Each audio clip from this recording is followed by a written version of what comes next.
सरकार जल्द एक नई नेशनल टेलीकॉम पॉलिसी लेकर आने वाली है। इस नई पॉलिसी के आने से आप लोगों को न सिर्फ कम दर पर इंटरनेट का फायदा मिलेगा बल्कि और भी बहुत कुछ मिलने वाला है। लोगों की सुविधा के लिए सरकार ने कौन सी सॉलिड प्लान तैयार किया, ये जानते हैं।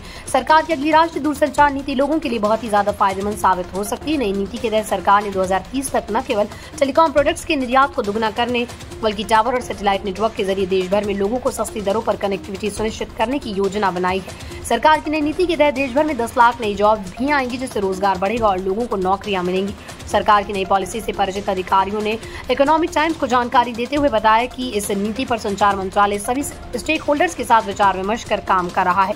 इस नीति का उद्देश्य 2030 तक भारत के जीडीपी में इंफॉर्मेशन एंड कम्युनिकेशन टेक्नोलॉजी का योगदान 7.8% से बढ़ाकर 11% करना है। सरकार दूरसंचार क्षेत्र में आत्मनिर्भरता पर ध्यान केंद्रित करे। इसके लिए दूरसंचार उपकरणों के लिए प्रोडक्शन लिंक्ड इंसेंटिव यानी PLI स्कीम जैसी पहल के साथ स्थानीय उत्पादन को बढ़ावा दे रही है। 31 मार्च 2025 तक टेलीकॉम इंडस्ट्री ने PLI योजना के तहत 80,927 करोड़ की कुल बिक्री की, जिसमें निर्यात का योगदान 14,915 करोड़ रहा। इस मामले से जुड़े अधिकारियों ने ET से बातचीत के दौरान बताया कि नई नीति को जल्द अधिसूचित किया जाएगा और इसका लक्ष्य 2030 तक हासिल किए जाना है। सरकार की नई नीति से आप लोगों को न केवल सस्ती दरों पर इंटरनेट की सुविधा का फायदा मिलेगा बल्कि नई नौकरियों के अवसर भी बनेंगे। इस क्षेत्र में नई नौकरियां मुख्य रूप से 5G और 6G of artificial intelligence, internet of things, big data, cyber सुरक्षा और क्वांटम कम्युनिकेशन में भूमिकाओं पर केंद्रित होगी।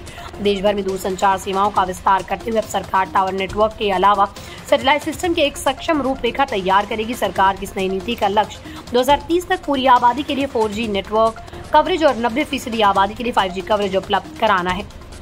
2030 तक सरकार का लक्ष्य भारत नेट के तहत सभी ग्राम पंचायतों का फाइबराइजेशन पूरा करना और गांव स्तर पर सरकारी संस्थानों को फाइबर कनेक्टिविटी प्रदान करना है।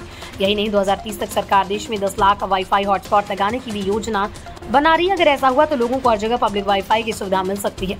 सैटेलाइट नेटवर्क वाले बड़े प्लेयर्स इसके अलावा आने वाले कुछ सालों में आप लोगों को भारत में अमेजन क्यूपर, स्टारलिंक, यूटेलसैट, वनवेव और GOSS सैटेलाइट नेटवर्क उपलब्ध कराने वाले बड़े प्लेयर नजर आएंगे। दूरसंचार विभाग ने पहले ही यूटेलसैट, वनवेव और GOSESO सैटकॉम में परमिट दे दिया, जबकि स्टारलिंक को लेटर ऑफ इंटेंट दिया गया।